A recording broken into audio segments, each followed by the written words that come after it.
Assalamualaikum warahmatullahi wabarakatuh. Kami dari kelompok 3. Di sini kami akan mempresentasikan tentang pengambilan keputusan.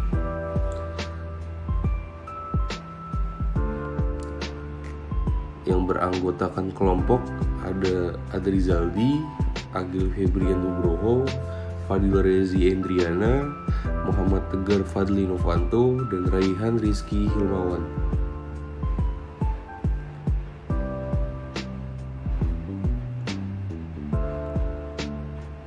Pengertian pengambilan keputusan.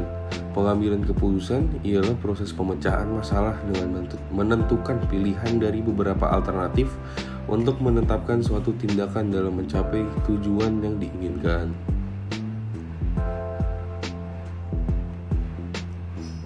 Pengertian pengambilan keputusan menurut para ahli. Menurut George R. Terry, pengambilan keputusan adalah pemilihan salah satu alternatif perilaku dari dua atau lebih alternatif yang ada. Menurut Sondang P. Siagian, pengambilan keputusan adalah tindakan yang paling cepat dalam mengambil suatu tindakan. Menurut James A. F. Stroner, pengambilan keputusan adalah proses-proses yang digunakan dalam memilih tindakan untuk memecahkan suatu masalah. Dasar pengambilan keputusan. Menurut George R. Terry dan Brickell mengemukakan dasar pengambilan keputusan. Dalam pengambilan keputusan yang bisa digunakan adalah yang pertama ada intuisi, 2 pengalaman, 3 fakta, 4 wewenang, 5 logika rasional.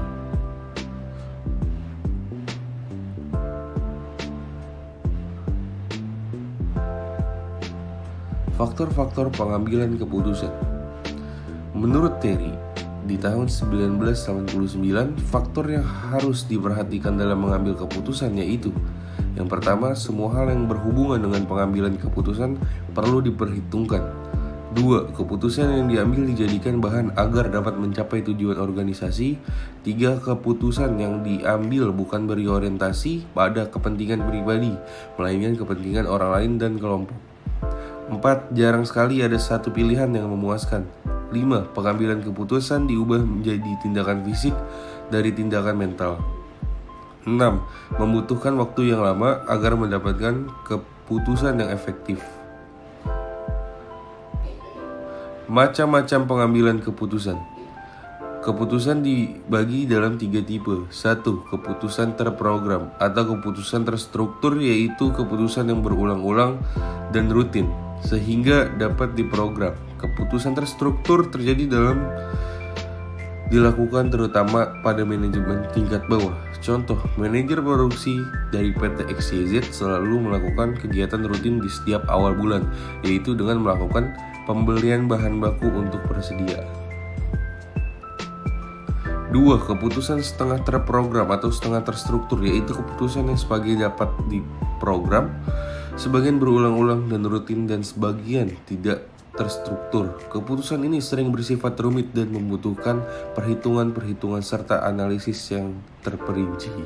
Contoh, Pak Darwin adalah seorang manajer keuangan pada PT Darwin. Harus cermat dalam menginvestasikan serta mengolah keuangan pada PT Arta. Pada saat itu diharuskan penggantian mesin di pabrik dan harus menghitung dengan cermat sebelum melakukan investasi pada mesin yang akan dibeli agar investasi yang dilakukan tidak merugikan perusahaan. Maka Pak Darwin harus melakukan keputusan untuk menginvestasikan keuangan perusahaan secara cermat. 3. Keputusan tidak terprogram atau tidak terstruktur, yaitu keputusan yang tidak terjadi berulang-ulang dan tidak selalu terjadi. Keputusan ini terjadi di manajemen tingkat atas. Informasi untuk pengambilan keputusan tidak terstruktur tidak mudah untuk didapatkan dan tidak mudah tersedia dan biasanya berasal dari lingkungan luar. Contoh, Pak Andre adalah seorang presiden direktur PT Angkasa. Pak Andre harus selalu bisa mengambil keputusan dengan cepat demi kelangsungan perusahaannya. Pengambilan keputusan yang diambil berdasarkan informasi pasar yang harus selalu diketahui biasanya adalah harga saham yang selalu berubah. Pak Andre harus bisa menyesuaikan keuangan perusahaan agar saham perusahaan pada bursa efek bisa selalu stabil.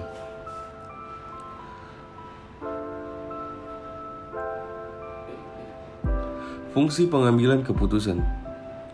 Sebagai pangkal permulaan dari semua aktivitas, manusia yang sadar dan terarah baik secara individual maupun secara kelompok, baik secara institusional maupun secara organisasional.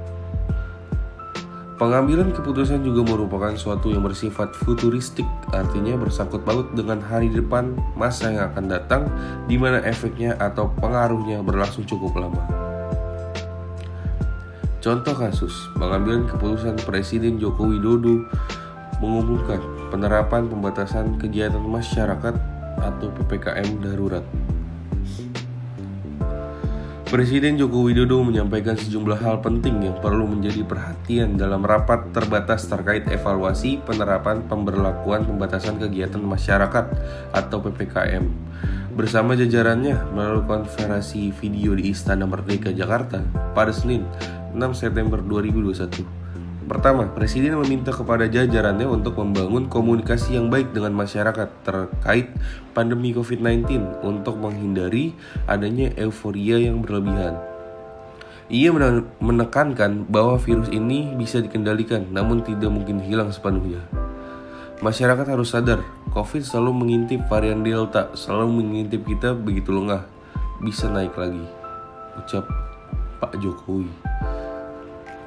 Pengumpulan dan penganalisisan data. Data 31 Juli 2021 menunjukkan angka kepositifan total 24,8% dan angka kepositifan berdasar pemeriksaan PCR, polymerase chain reaction, dan TCM tes cepat molekuler ialah 52,2%. Ini memang seakan-akan dapat dibaca sebagai menurun karena angka kepositifan kita pernah beberapa hari lebih dari 30%. Namun kalau kita lihat data 3 Juli saat diterapkan PPKM darurat, angka kepositifan total 25,2%. Dan kalau berdasar PCR dan TCM ialah 36,7%. Jadi angka kepositifan total 31 Juli memang sedikit lebih rendah dari awal PPKM darurat. Tetapi angka kepositifan berdasarkan PCS dan TCM jauh lebih tinggi. Artinya penularan di masyarakat sampai akhir Juli 2021 ini masih sangat tinggi dan jelas-jelas harus diturunkan dan memperlakukan penerapan pembatasan kegiatan masyarakat atau PPKM darurat. Pelaksanaan keputusan.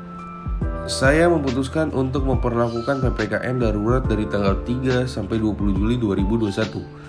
Khusus di Jawa dan Bali, pandemi COVID-19 beberapa hari terakhir berkembang sangat cepat karena varian yang baru yang juga menjadi persoalan serius di banyak negara. Situasi ini mengharuskan kita mengambil langkah yang lebih tegas agar kita bersama-sama dapat membendung penyebaran COVID-19 ini. Oke, ini daftar pusaka dari kelompok kami dan sekian, terima kasih. Assalamualaikum warahmatullahi wabarakatuh.